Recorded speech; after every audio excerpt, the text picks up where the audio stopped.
John Oliver is, of course, right at the top of YouTube trends, right on time with a video where he now hates Border Patrol. A couple of things really quickly. John Oliver, I think, is absolutely hysterical. But this video, it took a while to wade through because it's really only making two arguments. And it uses a lot of logical fallacies and self-admittedly outdated data to make these points, but people are forwarding it around as though it's a valid argument against Border Patrol. So let's go to this first claim. The first claim is really, and this is the fulcrum of the video, that Border Patrol is corrupt, inordinately violent, and thus boosting numbers of border control agents would be ineffective. Instead of going through each clip, there's so much of this, it's recurring. Let's show the montage. As they doubled in size, meeting and maintaining their hiring quotas meant that their screening process wasn't always as strong as it could have been. Over half of CBP's applicants were found unsuitable for service. As the ranks grew, corruption This is important. We'll come back to it. It's recurring. Since 2005, 77 agents were arrested or indicted for corruption. So it's less one bad apple than, oh my God, that is a lot of bad apples. And it gets even worse, because remember, these agents have guns, and it is worth pointing out that a report which looked at 25 cases where Border Patrol agents shot people who'd thrown rocks concluded that too many cases do not appear to meet the test of objective reasonableness with regard to the use of deadly force. Okay, so before we move on to what those numbers he presented actually are in context, John Oliver admits later on in the video that his entire argument here has mostly been based on a straw man. As he says, there have been implementations, use of force rules have been put in place. There have been tightening on hiring requirements, but he skims over it. And again, this is the crux of the whole video.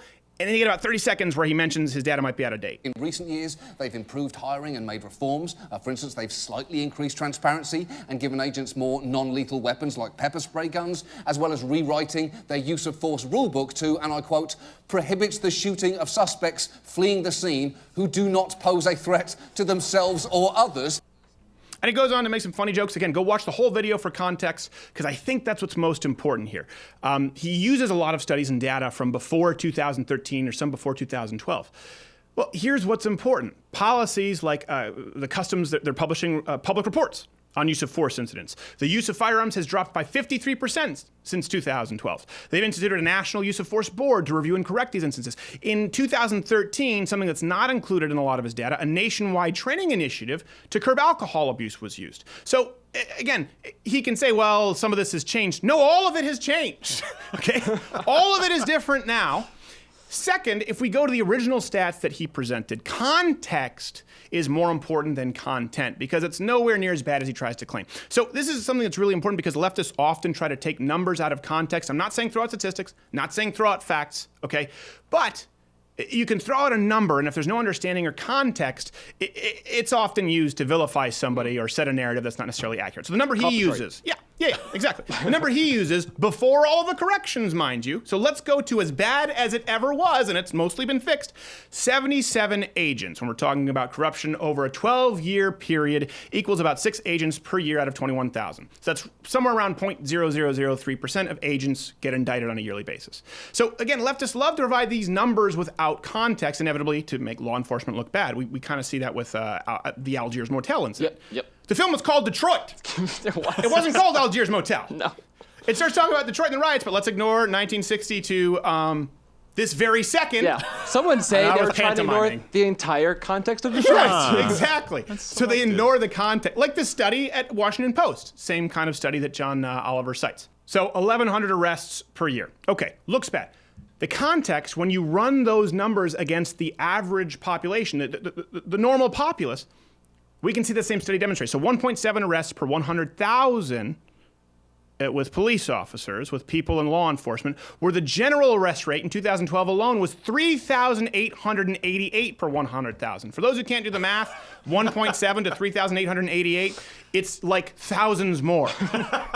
He makes one other claim, which it's not the main claim of his video, but the irony is so rich you'll get gout. And the problems didn't stop once the new agents were hired, because the training was also significantly cut back, and that caused real issues.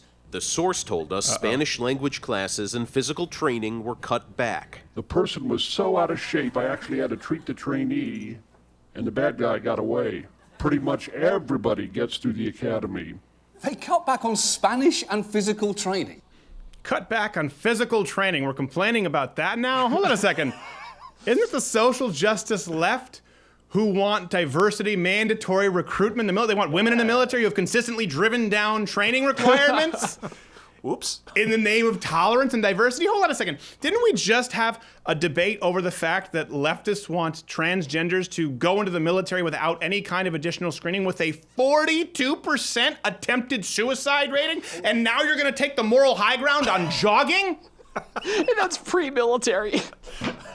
There's a big logical fallacy throughout this video if you haven't noticed it. And that's there are problems with the Border Patrol, therefore we shouldn't hire more agents. So this is something that John Oliver does a lot. Therefore that. Okay, we have a border. So if we have an illegal immigration problem or a crime wave problem, that doesn't change that there's a problem with maybe some corrupt police, which, as we said, is not nearly as severe as he argues. They're two separate issues. You can have imperfect border control.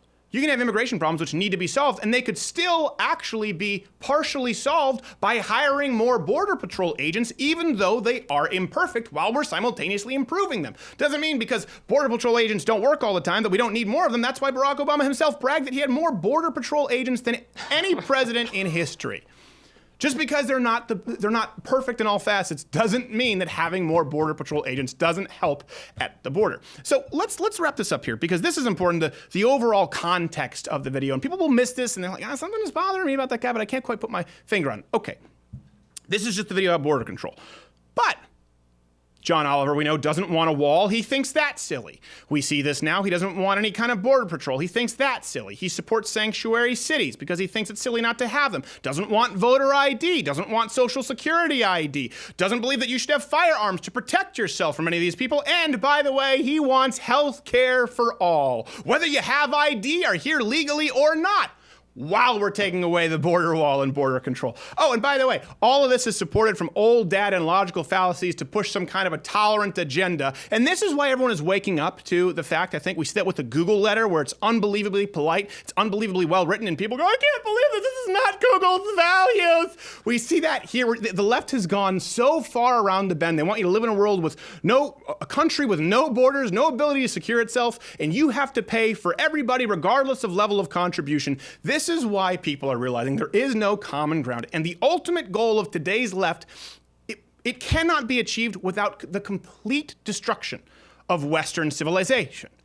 It can't exist. With the totality of what they're looking to do, John Oliver's stances in the DNC and today's social leftist agenda, it can only work if the United States ceases to be, and more people are waking up to it.